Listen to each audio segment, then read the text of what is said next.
Hi, Alessandro. Is that the way I pronounce your name, right? That's good. Hello, everyone. Hi, Dr. M. How are you today? Well, I'm here. I'm doing well, and it is 4:30 here in Bombay, 4:30 evening. And you in Switzerland, it is what time in Switzerland there? Yeah, it's noon, so you may hear some bells here in Schaffhausen. Yeah, it's noon. Yeah, it is good for Dr. Hans broadcasting. When the bell rings, then it's a good sign, okay? Yeah. So let me introduce you first so that I can share my screen and we introduce you.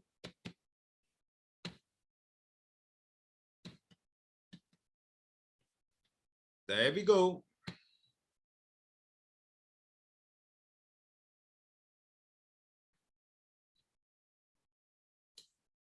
There we are, Dr. M. Vodcast. And, I'm very happy and grateful to you to have accepted to come on my podcast.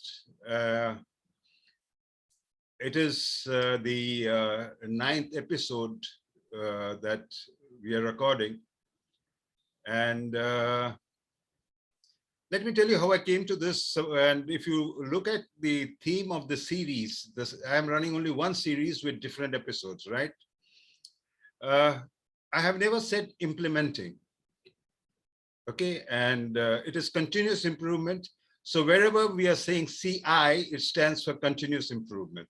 Okay, so I'm saying you can implement continuous improvement through Lean Toyota production system. You can do Six Sigma, you can do Lean Six Sigma, theory of constraint.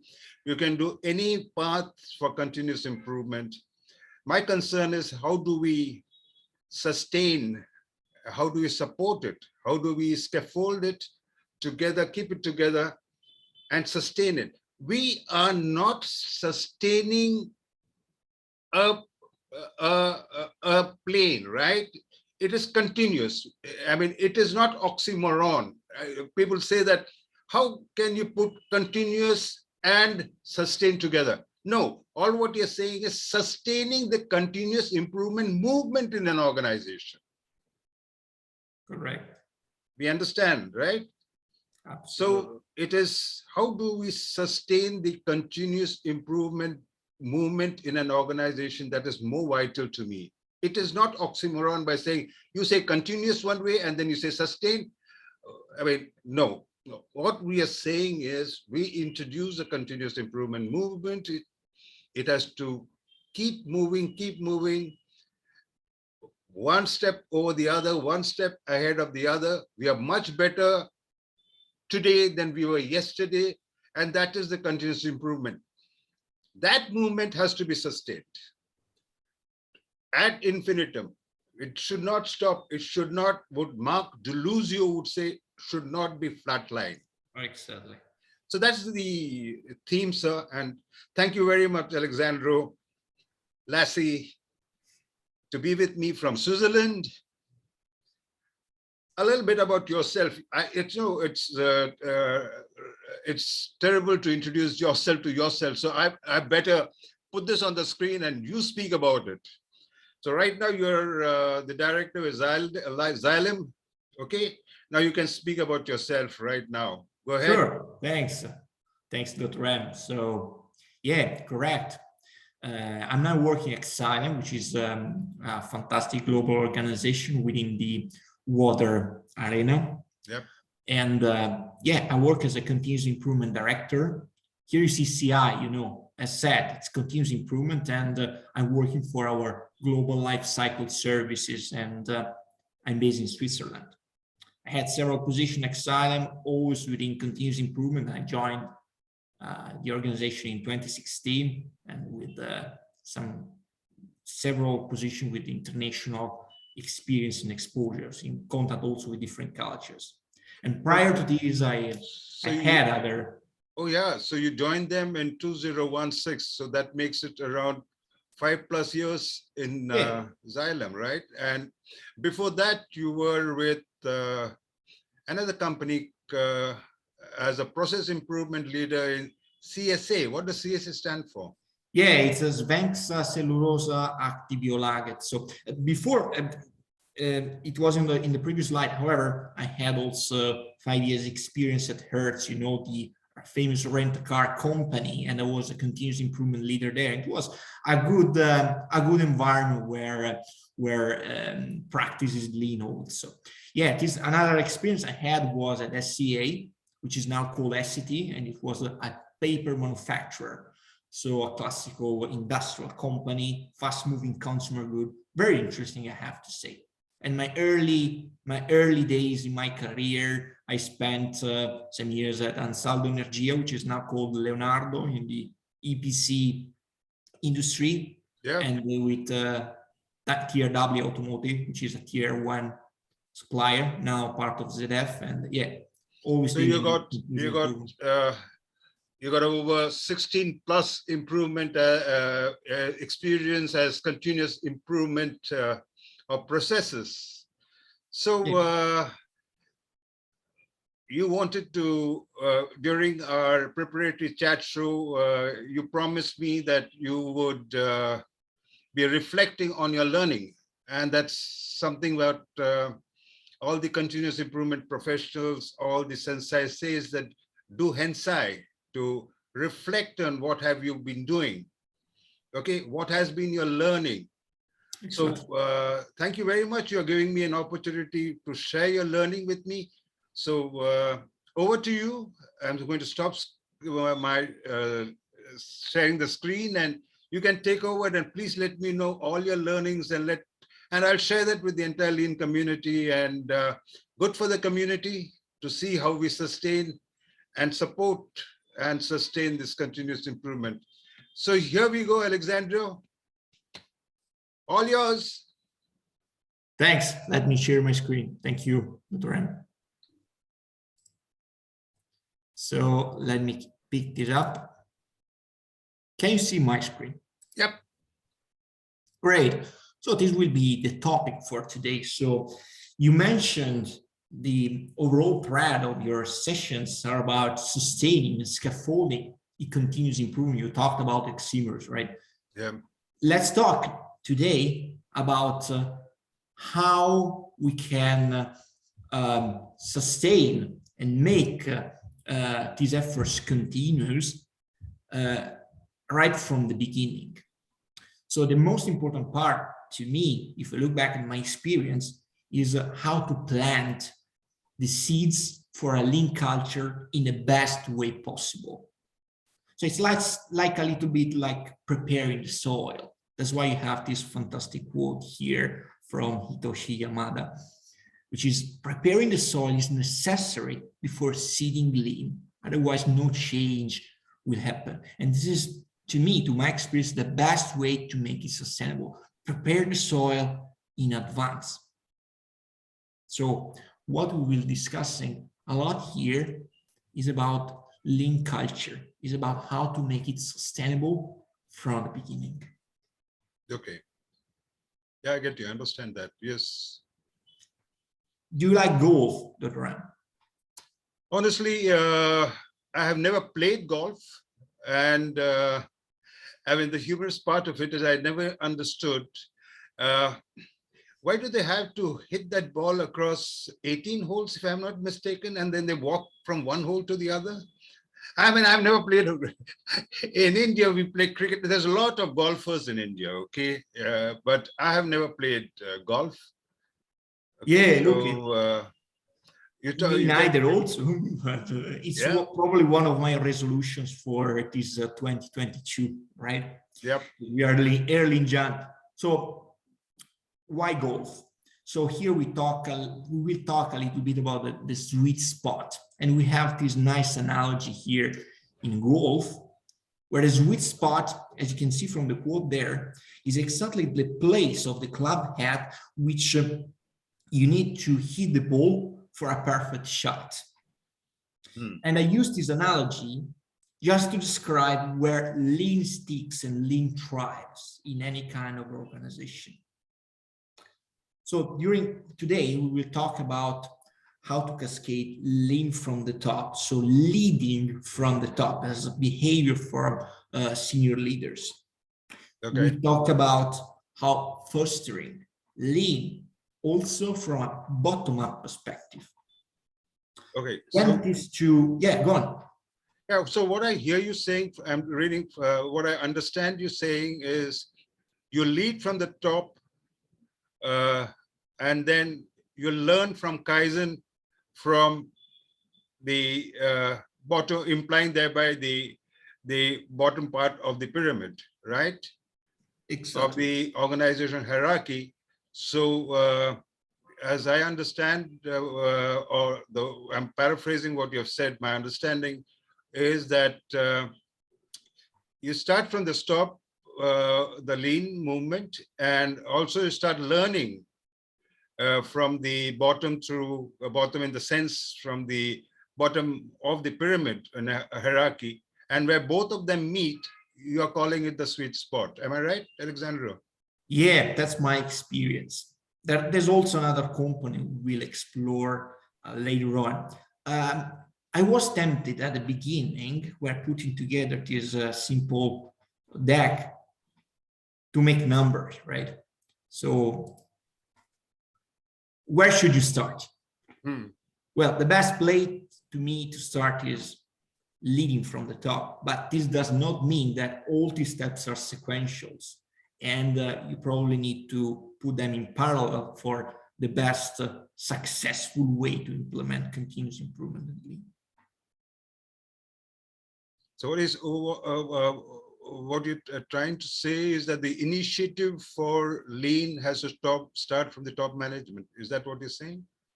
What I'm saying is that what I observed, yeah, the most successful lean companies, and come on, we all know that there are names like Toyota, there are names like Danaher, there are names like the Waymo company. They all started with a strong commitment from the top and a strong lean behavior from their top managers and also from their CEO.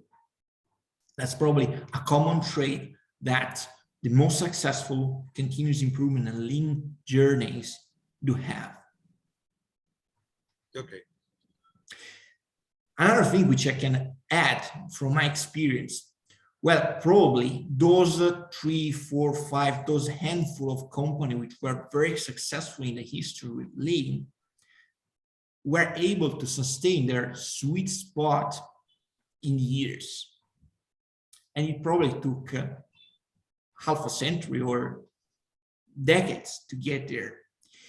In my experience, I've never worked for such a company, but what I can say is that I, however, experienced the sweet spot for a shorter period of times.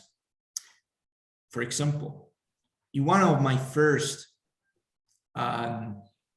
assignments, I was on an automotive manufacturer, and it was my very first job in the early 2000. What I observed is that it was normal to me because I had no other experience, but I understood this later on when comparing with other experiences.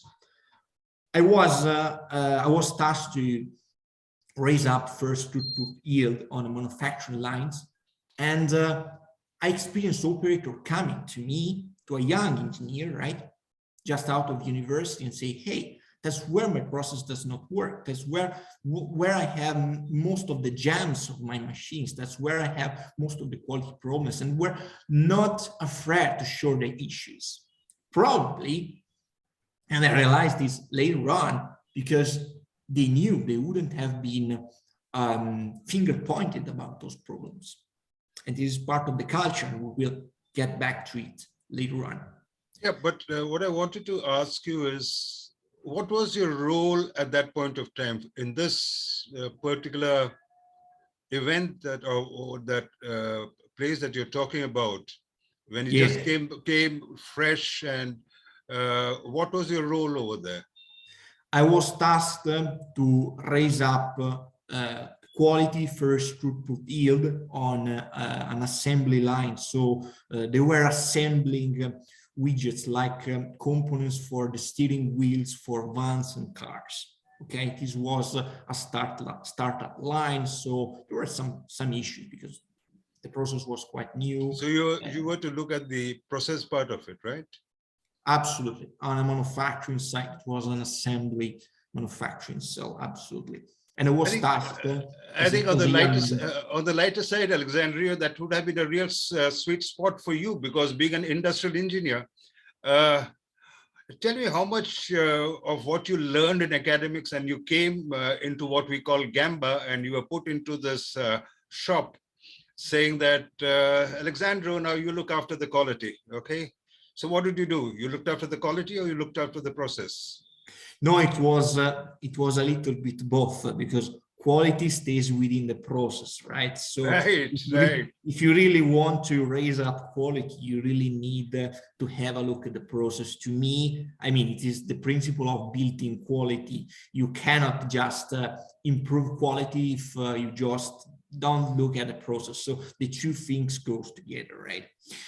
And in this kind of environment, I was really impressed on how these people, and I realized this later on, how these people spoke up and told me, hey, I have these issues. Whom are you referring operators, to? These were really operators on the line, okay? Okay, you're talking about the first line operators, first line operators. with you. Exactly, what did you learn from them?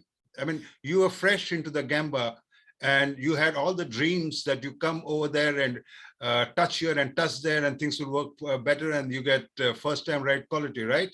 And when you went over there in the Gamba and you found that whatever you thought would happen from this college straight into this, and then you found things don't happen the way you thought it should happen. And then the frontline operators came and told you what? What did they tell you? They know better than many of us, right? Okay. Exactly, absolutely.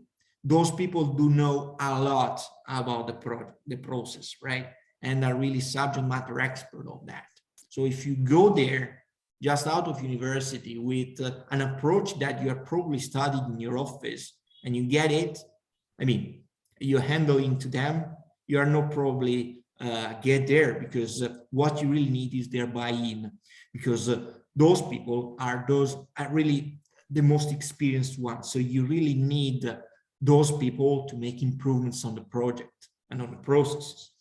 That's my real takeaway out of that first Gamba experience.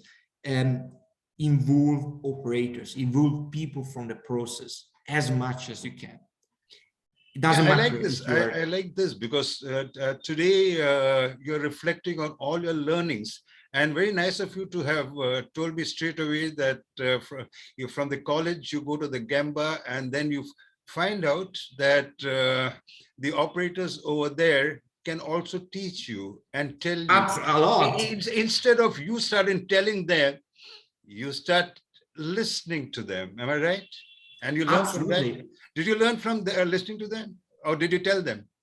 A lot. So the first approach out of universities, you go there, hey, that's the work instruction, that's the standard operating procedure, do that. I train you, do that. So this is the top-down approach. Did you do that? Work? I tried the first time. Did it work? No. and later, what did you realize? That they tell you better? Yeah, you really need to start look like that. You see that? Roll your sleeves up, boots on the field, you go there together with them, you start listening with all your humbleness, you start doing things like that. This is the best way to learn first. This is the best way to understand the baseline of the process, and then you can start studying. And you need really to involve those people which have an inner knowledge of the process. And you can bring them in from the beginning. That, Alessandro, started 15 years ago, that you started learning from the Gamba and from the operators rather than telling them. So I tried once, but it didn't work. So, now you tell me, 15 years later, you're having a very high position in your organization. And you have a role as a continuous improvement person, where you have to the best of my knowledge, you are stuck between the upper part of sweet spot and the lower part of sweet spot. And how do you make both of them come together? Isn't that your role as a continuous improvement person? Yeah, we also have one slide later on. So in our role as continuous improvement catalysts Correct. from a company, you really need to act on the top line management. So you need to instruct them. So you need to act with them so they are equipped with that kind of lean behavior, also lean tools, but mostly lean behavior. And they can first reapply. Second, train other people. Because you know what? By these two simple things, you're just shaping the top part of that arrow, because they show people that they care about this. And we have a good example from Art Burney, one of probably the most lean, successful CEO ever. The second part, if top leaders do train other part of the organization with lean concepts, that's how they also show the organization that they care, right? So this is also what we are doing at Xylem, by the way. So by using these two simple, simple, that's not that simple anyhow. Using these two concepts, we are influencing the top part of the lead from the top. The other part, create the bottom-up momentum and interest. You do that through KAIZENS, you do that from developing people, but you need a lot of change management. You need to start listening. A little bit like I described you on that assembly line for those steering widgets for balancing cars. Yeah, I want you to go back to your early years. And what I heard you saying so far is that from your early years, when you went from college to the Gemba and the operators, you started knowing that the operators are in a position to explain to you the process for which you are. So they would be able to tell you the current state, as what we call it in VSM, the current state. And that was a lead, good enough a lead for you to instead of you started saying that this is correct, this is wrong, that is correct, you found out from them what is the current state. And what I like about you, what you said about is Art Byrne. Yes, he's Mark DeLuzio has a high regards for him. Both of them were in Den Her together, and Mark DeLuzio, he went up and he became a lean pioneer. He's so both of them work together, and I admire both of them. Okay, and there are a lot of lessons. I know that once Mark DeLuzio himself said that Art would come and wear his jeans and come straight and tell Mark in the shop floor, and both of them would work together, dirtying their hands on the shop floor. Exactly.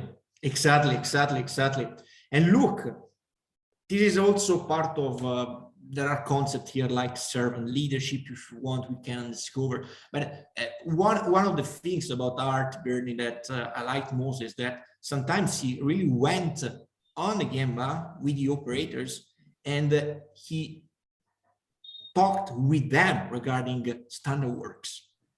So people could, simple operators could recall talking about standard works with the CEO. This is not something that often happens, but this gives a strong message, because it gives the message that the CEO really cares about lean. That's the strongest thing that a CEO can do for crafting lean culture in an organization, showing with his own hands, with humbleness, right? Yep. Yes, I've heard Mark DeLuzio mentioning this to me, and Mark DeLuzio himself would do that same thing. Right, so there you are. And then what happened after that? What was the other learning that you had from your 15 years? Back to that company, which I was mentioning, I remember also, and in the first days, I was quite amazed and curious. I saw the plant leader repeatedly, days by day, washing the floor, right, with a mop. So my question was, what the hell is he doing? Why does he need to do that? That's a 3,000 people plant. Cannot that person hire some service external companies to do that? I realized this years and years later, and it was also his way to show humbleness and to show that people really need to care and to show that he was there together with them. It's also part of the service leadership, if you will, but it's how a leader can show being there, right? It's not just for the action in itself, right? It's the example that these triggers. Yeah, very often the symbolic movement sends a lot of strong messages. Like, for example, what you were saying, it shows not only, it shows respect for human work at any level. Yeah, exactly. Okay, every level in the organization is respected by this, and that is demonstrated by the CEO, that my job is as important, or your job is as important as my job. Yeah. Okay, and I respect your job. And we are all doing that for this organization. There's symbolic messages that very often the CEOs who know lean and who want to sustain lean in their organization would do that. Exactly. So let me take back the screen. Sure.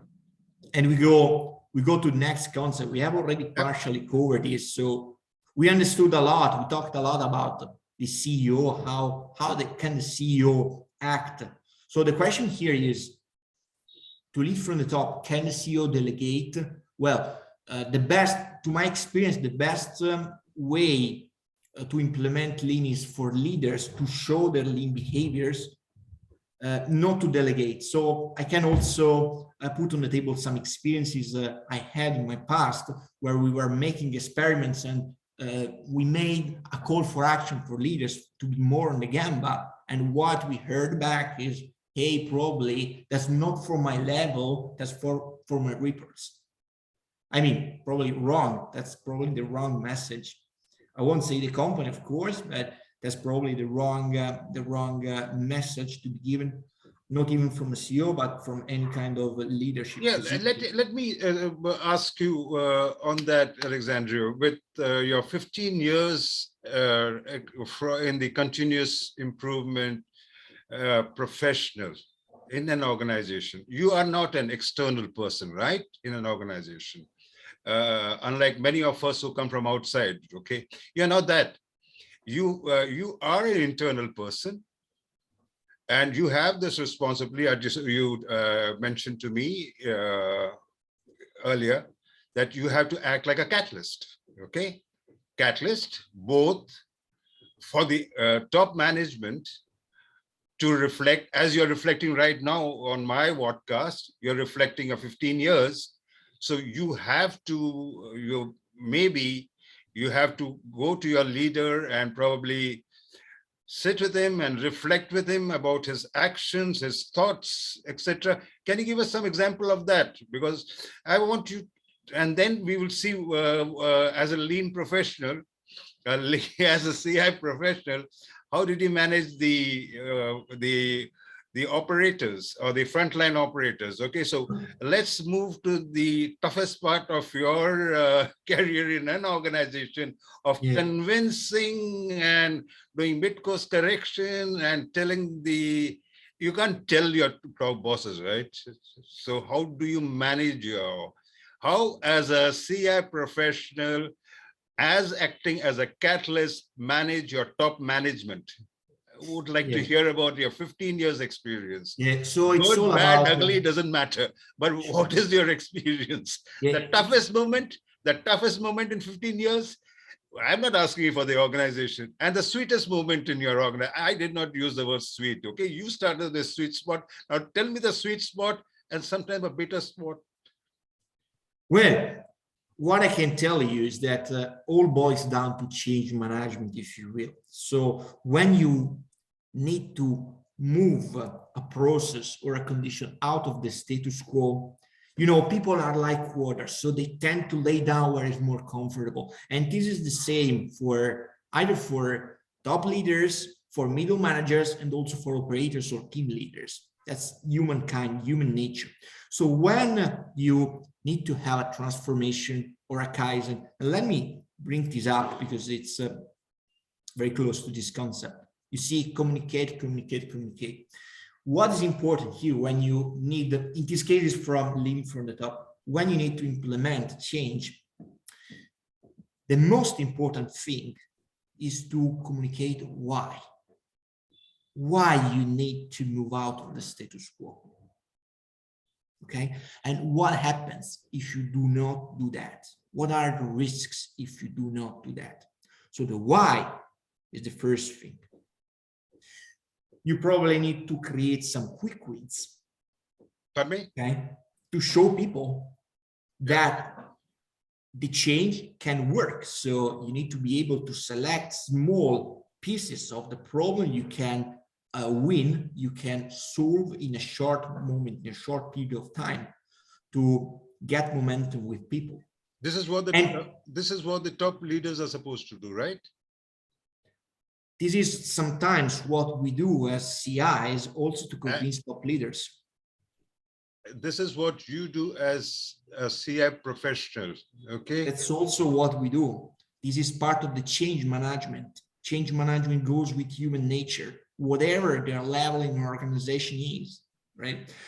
The other important thing is people can understand why, but they also need to understand what's in it for me to buy this, to get their engagement. And it's very important to show some quick wins. And then you can understand when, who, and how. Tell me, Alessandro, the sweet spot when you tried to do this with a leader during the last 15 years, and how were you successful in making him realize that, sir, this is what we are supposed to do? Yeah. So, for example, in the past, we had many reluctancy for top leaders removing waste from our processes on the global supply chain. Okay? And one of the best, they were reluctant because probably they had, in that kind of organization, they had never tested or lived lean in their past. So the best way was to select one of the process leakages we had on the global supply chain, putting together a good team of people. That's what you did. That's what you did. Yeah, that's an example of what we did. That's an example of Kaizen. It was an order change process for engineered products. So you can imagine it's quite back in years. We put together people from different standpoints. This is the point of diversity. We will cover the 333 concept of the Kaizens later on, if you will. And in just one Kaizen week, we solved those processes and those issues with quality, with lead time to customers, and with cost impacts on companies, on the company bottom line, just with a team of 7 people. We brought down quality issues by 60%. So we shortened lead time by 30 days. Alessandro, was your top management one of these 7 people, or were they participating in that? No, these 7 people were just from the process, were middle managers. But we used this event to show that lean can also bring through Kaizen quick wins. And they can even be very impactful. Using this trick of quick wins, you can lower down a lot of barriers, and you can show even top leaders what's in it for them by applying Kaizen. I would like to paraphrase what I have understood from what you have said. Okay, so one of the strategies, or one of the I won't call it mischief because you're a professional, so I won't use the word mischief. One of the strategies that you thought of is that, look, if I have to get the top managers, I'm just paraphrasing what I heard from you. Okay, so just forgive me if I go wrong. You can always correct me. But what I heard you saying is that you demonstrated to your top manager what Kaizen or whatever process improvement that you undertook through this team of 7 people, what they can bring about for the company, which is good for the company and which is therefore good for the leaders. Was that the approach? Exactly. And Okay. what I didn't tell you, but which is probably the most important fact, is that those ideas came from those people. That's why those results were so easy to sustain, because those people in the Kaizen were so happy because their life was better. They had no reworks to do. They had their life easier. They had their processes running smoother with less quality issues and less customer complaints. So as Alexandra, I like this. You know, what I hear you saying, that instead of keep telling your bosses what to do, and you getting the pushback from them, you showed them what is it in for them by demonstrating it through these 7 boys and the projects, right? Exactly. And that's how you got the buy-in from your leaders. Am I right? Exactly. By the way, it's not always the case on Kaizen events, but it was a cross-functional event, and it also resulted in P&L bottom line impact, which was also another good argument, another good topic to convince top leaders again. So let me go to the next point here. Incidentally, I do appreciate I mean, you telling us that part of it, of how you got over the so-called barriers of getting the top management involved, to show them what is it in them for them. Although intellectually, mentally, all the top leaders know what lean can deliver, okay, but they're so busy being busy with other activities on their agenda. It is necessary for professional CI professionals like what, as you are, you're a career CI professional, to demonstrate through such example and get back the attention of the leaders, at least for some time, and prioritize that in their agenda. Is that what I'm hearing from you? Absolutely. And then, of course, depending on your leadership, there are companies where it is harder. There are companies where it is easier. For example, we are at Xylem, we're quite lucky because our senior leaders are all very consistent with their communication on continuous improvement. That's come from an investor communication out for Xylem. You see, for example, on the communication strategy, that continuous improvement is there, is on this 5-wheeler. So it's clearly stated, and they are also walking the talk in the fact that continuous improvement is on the top strategy of the company. Yeah, Alexandra, I'll hold you there for a second, okay? I mean, you are fortunate that you have excellent leaders who understand and give you time. However, your role is, again, as continuous improvement. You have to be continuous improvement, and you have to have innovative ways, understanding the circumstances in your organization and moving so that you achieve your personal mission of being a CI professional. Am I right? I'm talking to you as a CI professional, and you are reflecting as a CI professional, right? And as a catalyst. And I like this, what you said. Exactly. The other thing which a catalyst needs to do as a continuous improvement is also nurturing this continuous improvement momentum from a bottom-up perspective. How you do that? Of course, when you have set the top-down perspective, that's easier. One of the things you need to do is to train your employees, and I mean all employees starting from workers on lines, or I mean order specialists or whatever, sales specialists, whatever. You need to train them to see waste. Here you see myself training on the value added, no value added using a banana. It was an old trick from Shishio. The point here is that first, leadership needs to have a clear commitment to develop people, to develop their skills, okay, and their knowledge regarding waste. So all the people do know how to what waste is and can identify the 8 waste in their processes. Second, leadership needs to, and all the company, by the way, needs to promote people which are trying, experimenting new ways of doing through Kaizens. Yeah. This kind of engagement. So I delivered you an example before with those 7 people.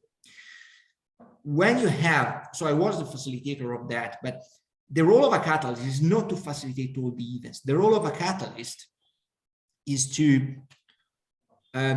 get to a point where you have an army of change leaders, not because you need to recruit an army of CI people. You need to have people working on the line and also line managers adopting lean behaviors and being able to facilitate Kaizens, for example. That's how you produce an army of problem solvers and change leaders. This is the role of a catalyst. So probably facilitating some few Kaizens, but also raising up people so other people in the organization can facilitate Kaizens on their own. Yeah, so what I'm hearing you saying as, and I'm looking at you as a CI professional and as a catalyst, okay, where you have to accelerate certain movements of lean, and a catalyst by definition does not undergo change. By definition, a catalyst does not undergo change. It accelerates the change.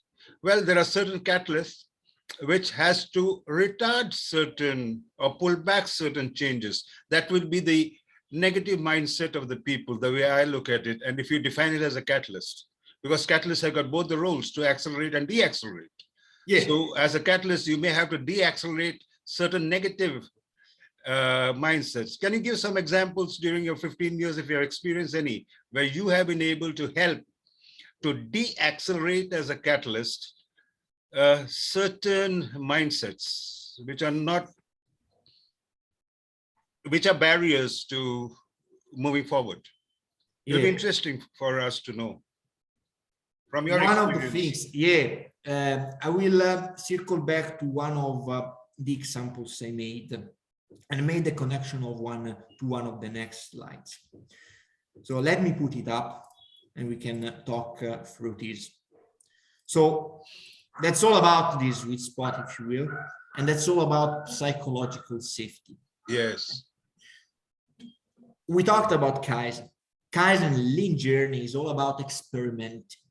Yes. To have people being engaged and being interested and willing to experiment, they need to feel that they have the safe net, as you called it. They need to feel psychological safety because they need to know, as in my early experience at the automotive manufacturer, that if they fail, they will not be finger pointed. If they fail, there's an opportunity to learn and to reapply.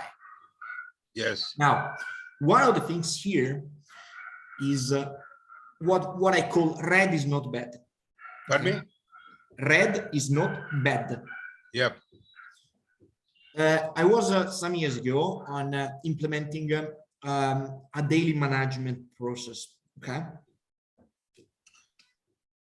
Meaning that we need to implement our daily huddle, safety, quality, delivery, you know, and we started from safety. There's a reason why safety is at the beginning, because we know it's the most important stuff. And we put there some safety metrics, red, above green, above target, red, opportunity.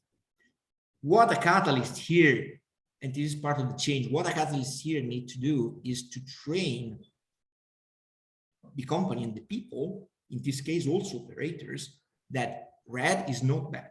You remember, I made the example, operator talked to me in my first experience regarding the issues. They felt safety. If people do not feel safe, they will hide often and more often the reds because they think they could assume they may be finger pointed. So red is not bad. So as a catalyst, what you need to do is helping people and the organization to make the cultural shift towards red is an opportunity. Let's talk about our problem. Our problem is an opportunity to be solved, probably to be attacked using A3s or KAIZENS or whatever, but it's the first opportunity to start the improvement cycle. If we hide problems, we will never improve. And this is the kind of learning / unlearning that you need to nurture in people's mind, that they need to be safe on their side, and also organization needs to provide this safety net for people to speak up. Yeah. So what I hear you saying, Alessandro, that as a continuous improvement professional and as a catalyst, one of the things that you have just mentioned in your slide is providing the psychological safety, which in other words, what I hear you saying is they become transparent to you when they start trusting you, and they find that even if I fail, the management is not going to penalize me, okay, is not going to be detrimental to my career, to my growth. At the end of the day, all of us are there to bring food to the table, right, for our family. So therefore, it's a huge responsibility as a continuous improvement professional to be a catalyst to look after and keep strengthening and reinforcing the top leaders, as you were saying, and also motivating and getting the trust factor from the operators level. That's what I heard you saying right now. Am I right in the way you define the role that you have been playing for 15 years? Am I right? 100% correct. Yeah. Yes, Dr. M. And the other piece we may cover regarding, let me get back to the slide, regarding the sweet spot you see in the middle of these 2 hours. What I tested being quite powerful is the 3 P values. So once again, we are quite like Xylem because we use so this banner here, continuous improvement, comes from Xylem. So we have defined the 3 values of improvement like purpose, process, and people. So we talked about process, Kaizen, we talked about people like psychological safety. Let me cover the purpose a little bit. So let me bring to you an example from my past, one of my past employers, which also used very well the purpose.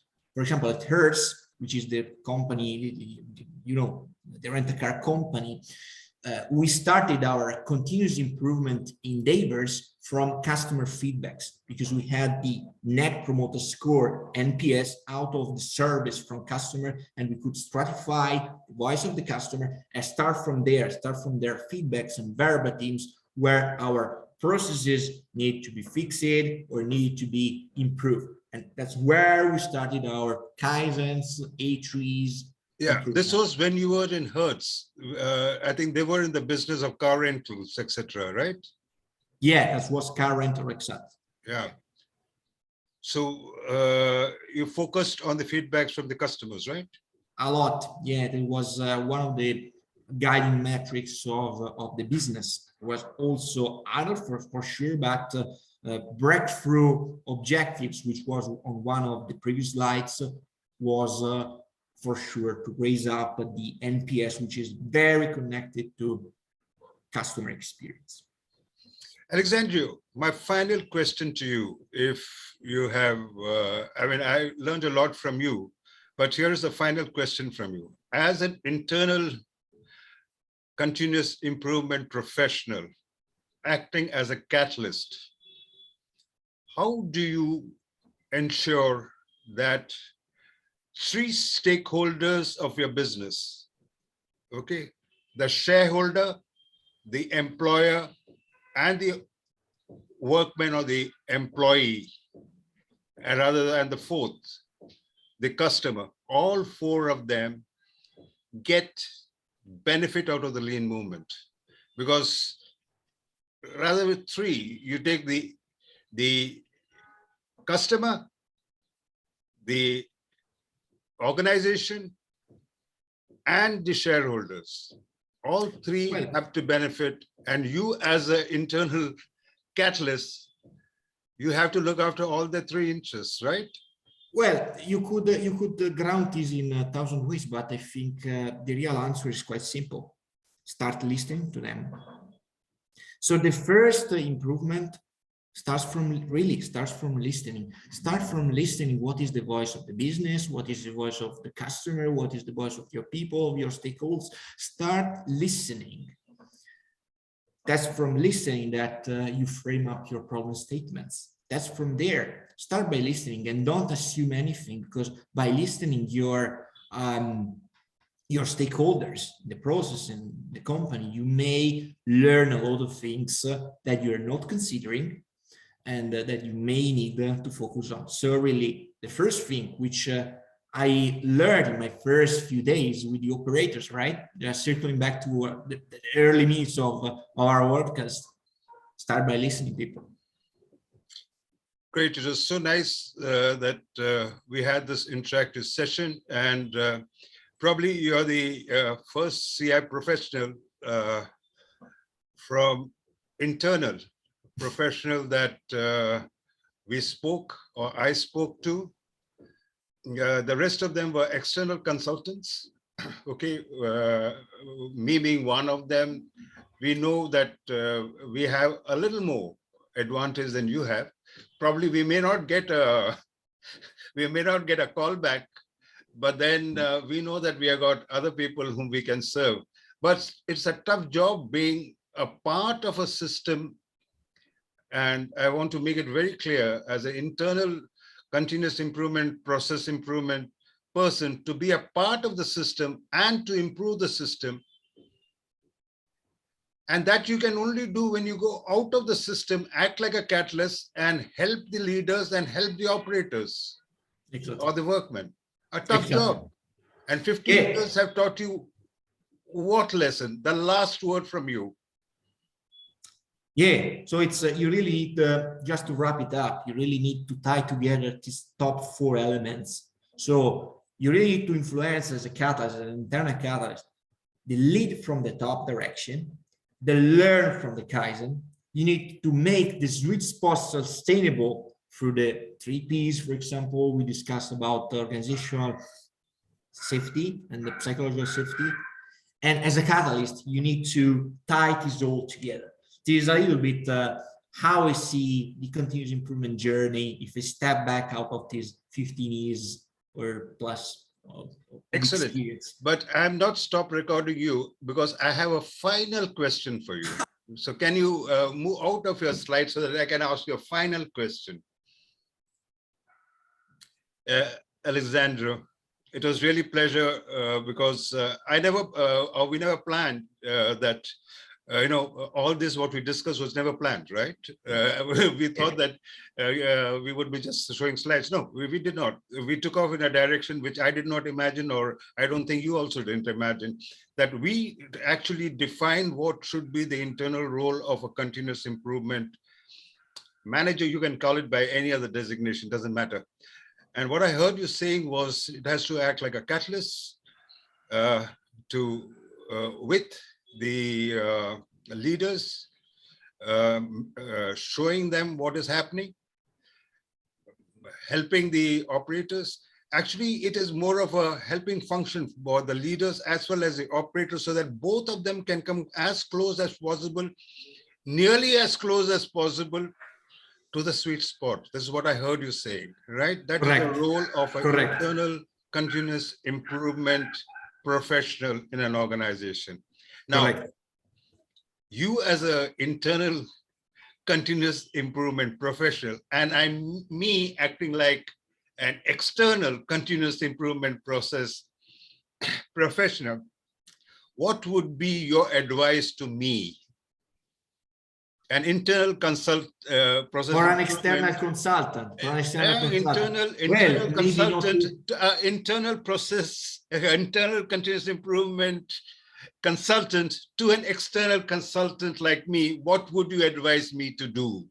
Oh, look, to see that the movement that the external person like me starts, comes and meets the sweet joint. We follow the same path as you all are following? Look, what I can tell you is regarding the interactions I had in these years with external companies, which from time to time were hired for lean, continuous improvement, or other kind of things. So you need to consider that lean is not a program, lean is not a project. As we said, as you said at the beginning, lean is to be continuous. So it's it takes decades, right?